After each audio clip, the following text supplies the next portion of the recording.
નમસ્તે મિત્રો, આવતીકાલથી 7 દિવસના લોકડાઉનની જાહેરાત કરવામાં આવી છે।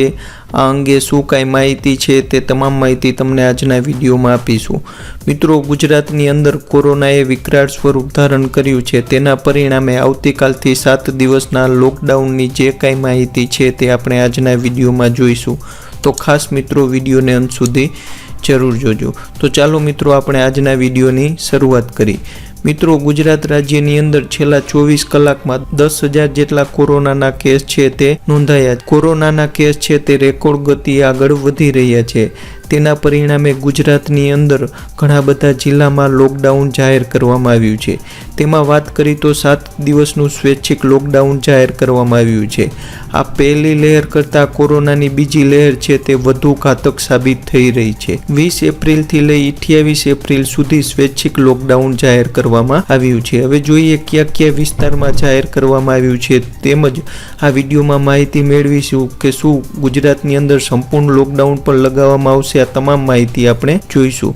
મિત્રો, જોઈએ તો પાટણ જિલ્લાની અંદર 7 દિવસનું લોકડાઉન લગાવવામાં આવ્યું છે। મંગળવારથી આ લોકડાઉન લાગુ કરવામાં આવશે। મિત્રો, ગુજરાતનો પહેલો જિલ્લો છે જેની અંદર સંપૂર્ણ લોકડાઉન લગાવવામાં આવ્યું છે અને લોકોને રવિ અને સોમ એમ 2 દિવસ સુધી ખરીદી કરવાનો મોકો આપવામાં આવ્યો છે અને ત્યારબાદ મંગળવારથી સંપૂર્ણ લોકડાઉન લાગશે। 7 દિવસનું લોકડાઉન જાહેર કરવામાં આવ્યું છે। ખાસ 20 એપ્રિલથી લઈ 28 એપ્રિલ સુધી જે પાટણ જિલ્લાની અંદર લોકડાઉન લગાવવામાં આવેલ છે તે કલેક્ટર, વેપારી એસોસિએશન, તબીબ, એસપી સાથે બેઠક કરીને ત્યારબાદ આ નિર્ણય કરવામાં આવ્યો છે અને 7 દિવસનું લોકડાઉન જાહેર કરવામાં આવ્યું છે। હવે વાત કરી તો અમરેલી શહેરમાં આજ સાંજેથી અઠવાડિયા સુધીનું સ્વૈચ્છિક લોકડાઉન પણ અમરેલી શહેરની અંદર જાહેર કરવામાં આવ્યું છે। સાથે સાથે બીજા શહેરની વાત કરી તો સુરેન્દ્રનગર જિલ્લાની અંદર પણ લોકડાઉન જાહેર કરવામાં આવેલ છે અને સુરેન્દ્રનગર જિલ્લાની અંદર જે લોકડાઉનનો ભંગ કરશે તેને 3,000 રૂપિયાનો દંડ પણ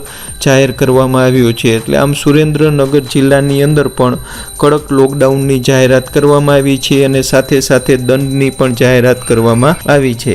હવે મહેસાણામાં પણ બપોર બાદ સ્વૈચ્છિક લોકડાઉનનો નિર્ણય કરવામાં આવ્યો છે। એટલે મહેસાણાની અંદર બપોર પછી તમામ બજારો છે તે બંધ રહેશે।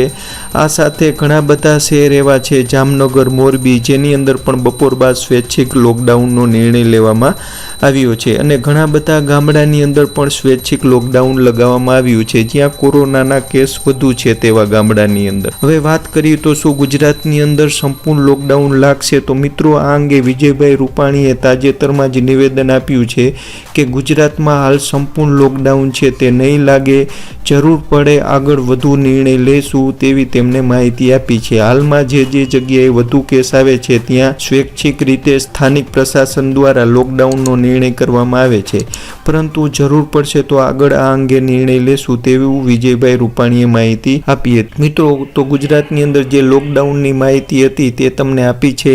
ખાસ આ વિડીયો ગમ્યો હોય તો લાઇક શેર જરૂર કરજો અને ચેનલ ઉપર નવા હોય તો સબસ્ક્રાઈબ જરૂર કરજો। જય જવાન, જય કિસાન, જય હિન્દ।